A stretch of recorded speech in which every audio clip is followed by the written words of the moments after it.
TV star Rupali Ganguly की सौतेली बेटी एशा वर्मा ने टेली टॉक को दिए एक्सक्लूसिव इंटरव्यू में बयां किए दिल के जज्बात और खोले अपने दिल में छिपे कई राज। जी हां, एशा वर्मा ने हाल ही में टेली टॉक के साथ बातचीत में अपने जीवन के कुछ गहरे राज और अनुभव शेयर किए, जहां उन्होंने बताया कि कैसे 4 साल पहले जो टिप्पणी मैंने पोस्ट की थी वह तब की है जब मैं 22 साल की थी और गुस्से में आकर मैंने एक वीडियो पोस्ट के नीचे ये टिप्पणी की थी जिसमें रूपाली कह रही थी कि वह अपने पति के साथ एक खुशहाल शादीशुदा जिंदगी जी रही है और उसने अपने सबसे अच्छे दोस्त से शादी की है। लेकिन सच्चाई ये है कि 2000 में जब मैं केवल 2 साल की थी तब वह मेरे पिता के साथ अफेयर में थी। मैं 1998 में पैदा हुई थी और 2008 में मेरे माता पिता का तलाक हो गया। तो आप समझ सकते हैं कि जो कुछ भी वह दावा करती है वह गलत है, क्योंकि ये तारीखें और समय स्पष्ट रूप से दिखते हैं और इसके सबूत हैं। मुझे लगता है कि उसने उस अफेयर के बारे में वह तस्वीर 2008 से पहले पोस्ट की थी। वहीं जब टेली टॉक ने किया सवाल कि आपने अपनी सौतेली मां की तुलना रिया चक्रवर्ती से क्यों की, तब एशा ने बताया कि मैंने वह तुलना इसलिए की थी क्योंकि रूपाली ने मेरे पिता को बाइपोलर की दवाएं दी, जिससे एक दिन वह बहुत गुस्से में होते और अगले दिन वह बहुत डरावने या फिर रूपाली के प्रति बहुत सपोर्टिव हो जाते। मुझे वो सब याद नहीं और मैं इसके बारे में ज्यादा बात नहीं करना चाहती क्योंकि वह बहुत डरावना था। जब मैंने वह टिप्पणी लिखी तो मैं 22 साल की थी और स्थिति ताज़ा थी। उस समय मुझे रिया और रूपाली में समानता दिखाई दी थी। एशा ने आगे बताया कि मेरे पिता ने मुझे नजरअंदाज किया और यह उनके प्रोफाइल से स्पष्ट रूप से दिखाई देता है। वह चले गए और न तो मेरी कस्टडी ली, न मेरे बचपन में शामिल रहे, न किसी खास मौके पर, न स्कूल, न ग्रेजुएशन, मेरी जिंदगी के किसी भी महत्वपूर्ण पहलू में। सबसे बड़ी बात यह है कि मैं हमेशा चाहती थी कि मेरे पिताजी अपनी बेटी के साथ रहें, लेकिन उन्होंने मुझे छोड़कर रूपाली को चुना। मुझे नहीं पता कि उन्होंने ऐसा क्यों किया और जाहिर है कि इससे एक बच्चा बहुत आहत और निराश होगा और ये दर्द 26 साल तक मेरे साथ रहा है। मेरे पिता ने कभी भी सुलह की कोशिश नहीं की या माफी नहीं मांगी।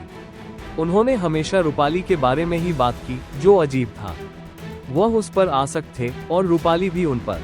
जब आपका बच्चा एक ऐसी महिला से नफरत करता है जिसने एक परिवार तोड़ा है, तो आपको उसके प्रति अधिक सहानुभूतिशील होना चाहिए। उन्होंने कभी भी सुलह की कोशिश नहीं की।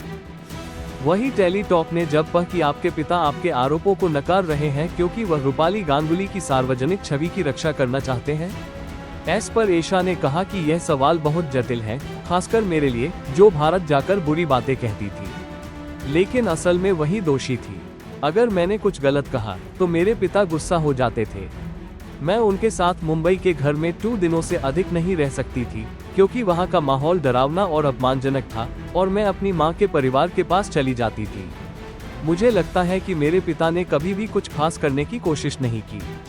वह देश छोड़ गए, भारत से बाहर बस गए और कुछ सालों तक हमने बात नहीं की। मैं लंबे समय तक उनसे बात नहीं करती क्योंकि जब मैंने रूपाली के बारे में कुछ गलत कहा तो उन्हें दुख पहुंचता था। मेरे पिता और रूपाली दोनों ही बचकाने थे। अब जब मैं पीछे मुड़कर देखती हूँ तो मुझे लगता है कि मैंने एक बच्चे के रूप में जितना कर सकती थी उससे ज्यादा किया और बहुत जल्दी परिपक्व हो गई। हमेशा मुझे दोष दिया जाता था, जो किसी भी पेरेंट चाइल्ड रिश्ते के लिए सही नहीं है। फेसबुक पोस्ट पर उस टिप्पणी के बारे में मैं तो उसे भूल ही गई थी, लेकिन 2 दिन पहले जब मैं उठी तो देखा कि वह ट्रेंड कर रही है और वायरल हो रही है। रूपाली के मेरे जीवन में आने के बाद से मैंने 15 साल से इस कहानी को उजागर करने की कोशिश की, लेकिन ये कभी नहीं हो पाया। और अब 4 साल पहले की गई वह टिप्पणी सबके सामने आ रही है। कुछ उनके अनुपमा के को-स्टार्स ने भी इसके बारे में कहा है, जो मेरे पक्ष का सबूत है। ये पूरी कहानी नहीं है, लेकिन मैं आभारी हूँ कि उन्होंने भी कुछ कहा। इसमें बड़ी विडंबना यह है कि रूपाली एक ऐसे किरदार की भूमिका निभा रही है जो मेरी माँ की कहानी को दर्शाता है। रूपाली का किरदार काव्या है और मेरी माँ अनुपमा है। मेरी माँ एक खूबसूरत महिला है, अद्भुत है।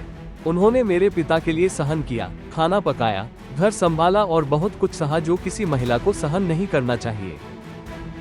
विडंबना यह है कि रूपाली ने उस किरदार को निभाया और 2 बार मेरी माँ को तलाक के कागजात दिलवाए।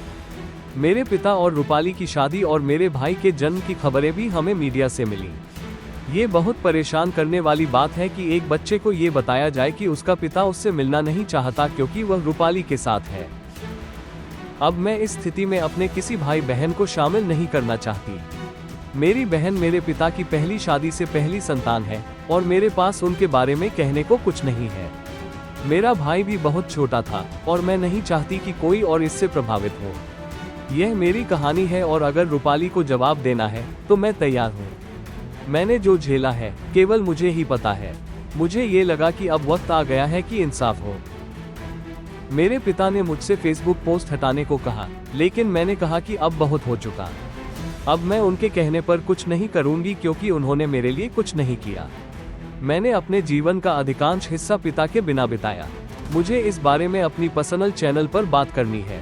इस समय मेरे पास अपनी बात कहने का दूसरा मौका है और यह मेरी जागने और अपनी सच्चाई बताने का वक्त है।